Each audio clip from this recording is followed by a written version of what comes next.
Hi friends, இப்போ நம்ம Pandya stores பார்க்க போகிறோம். பாண்டிய ஸ்டோர்ஸில் வந்துட்டு நம்ம சரவணன் வேறு லெவல் பொறுமை இல்லைப்பா, ரொம்ப நல்ல மனசு கொண்டவர். அதாவது அவரே வந்து ஃபோனை கொண்டு வந்து கொடுத்து, இது யூஸ் பண்ணாத ஃபோனுப்பா, நீ யூஸ் பண்ணிக்கோப்பான்னு சொல்கிறாரு. யார்கிட்ட சொல்கிறாருன்னு பார்க்குறீங்களா? நம்ம ராஜுகிட்ட. நீ ஃபோன் இல்லாமல் இருக்கிறது கொஞ்சம் கஷ்டமாக இருக்குது, நீ வந்து திணற, எங்கே போகிற வரேன்னு சொல்லிட்டு போக முடியலன்னு சொன்னால இந்த ஃபோனை யூஸ் பண்ணப்பான்னு சொல்லி கொடுத்துறாங்க. வேணான்னு சொல்ல கொடுத்தாங்க. உடனே கோமதி அம்மா, என் பையன் இவ்வளோ நல்லவனாக இருக்கான்னு கல்யாணம் ஆகலையேன்னு நினச்சி புலம்ப ஆரம்பிச்சாங்க.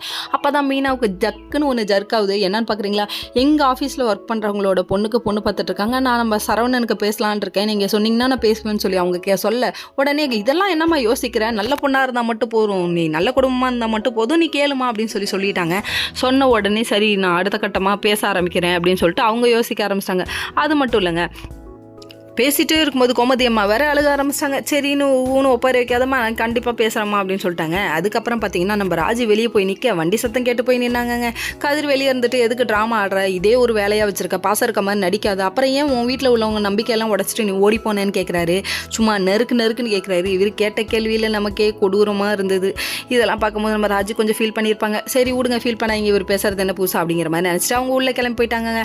அதுக்கப்புறம் பார்த்தா அந்த ஃபோன் எடுத்துகிட்டு குடுகுடுன்னு ஓடியாராங்க அக்கான்னு சொல்லிட்டு. என்னன்னு பார்த்தீங்களா, நம்ம சரவணனுக்கு ஒரு லவ் ஸ்டோரி இருக்காட்டுக்கு, அது வந்து இன்னைக்கு வெளியே வரப்போகுது. அதை ஓப்பன் பண்ணி கேட்டு எல்லாருமே சேர்ந்து சிரிக்கிறாங்க. அது மட்டும் இல்லை, நம்ம பாண்டியன் இந்த பொண்ணு விஷயத்தை பேசி ஓகே வாங்குறாங்க. ஓகே வாங்கினது மட்டும் இல்லைங்க, ஏதோ பொண்ணு நீலா அப்படின்னு சொல்லிட்டு பட்டாம்பூச்சின்னு சொல்லி எல்லாரும் பேசி சிரிக்கிறாங்க. என்னடா இவங்க பேசுகிறாங்க, நம்மளோடது மாதிரி டாபிக் மாதிரி இருக்கேன்னு சொல்லிட்டு நம்ம சரவணன் திருன்னு முழிக்கிறாரு. ஓகே ஃப்ரெண்ட்ஸ், நெக்ஸ்ட் வீடியோவில் பார்ப்போம். பாய்.